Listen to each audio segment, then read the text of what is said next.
Good morning. I'm happy to see you today. I want to dive into John 1 through 18 with you today.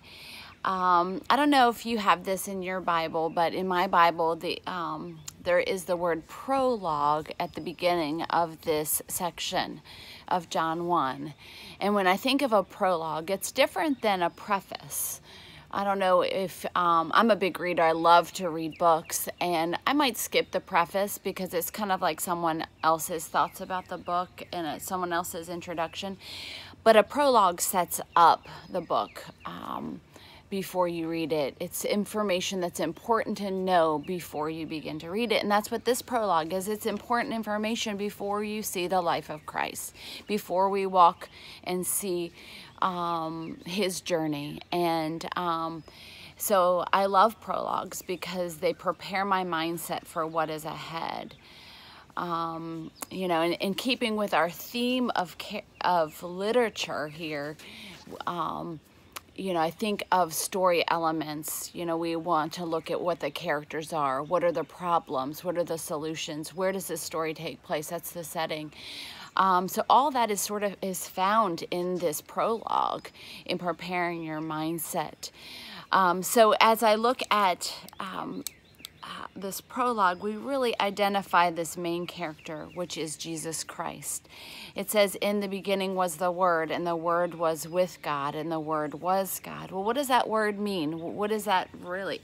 In fact, when I look at John 1, especially this first section, it's the most abstract part of the book of John.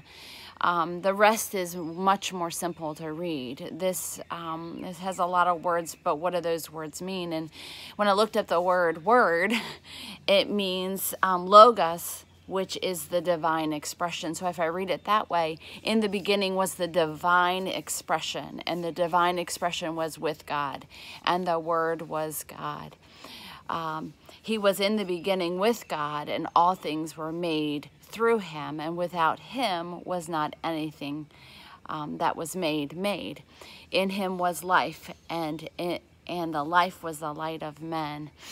And so when I think about Jesus, it's really clear, it sets us up that it's really important for us to know as readers that Jesus was there at creation.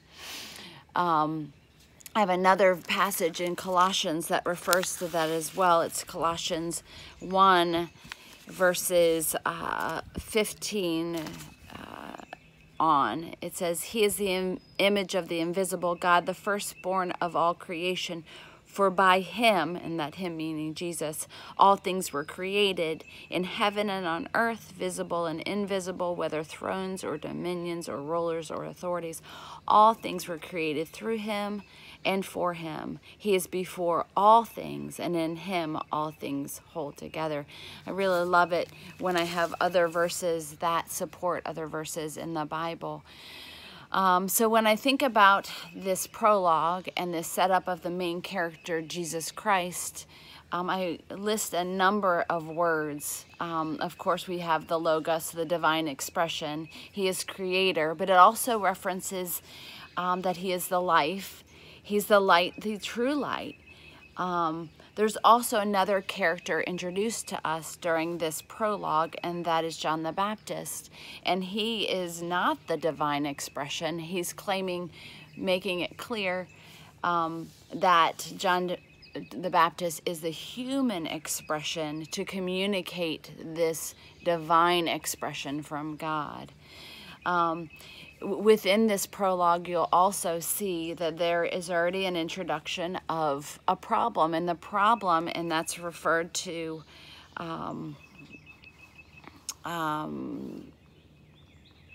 he was in the world, verse 10, and the world was made through him, yet the world did not know him. He came to his own, and his own people did not receive him. So we've got a problem here. This divine expression from God is not received by man or recognized by man.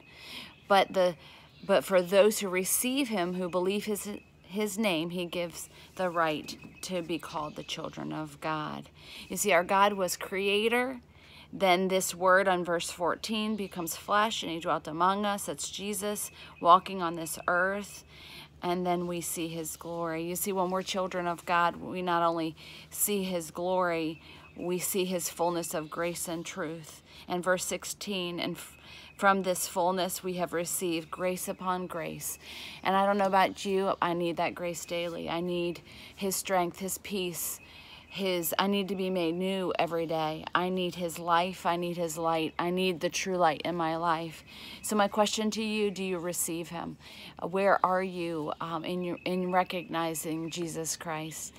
I'm praying for you today, and I pray that you have a wonderful day, and I look forward to talking to you tomorrow. Please read chapter 1, verses 19 through 42, and I'll talk with you about that tomorrow. Bye-bye.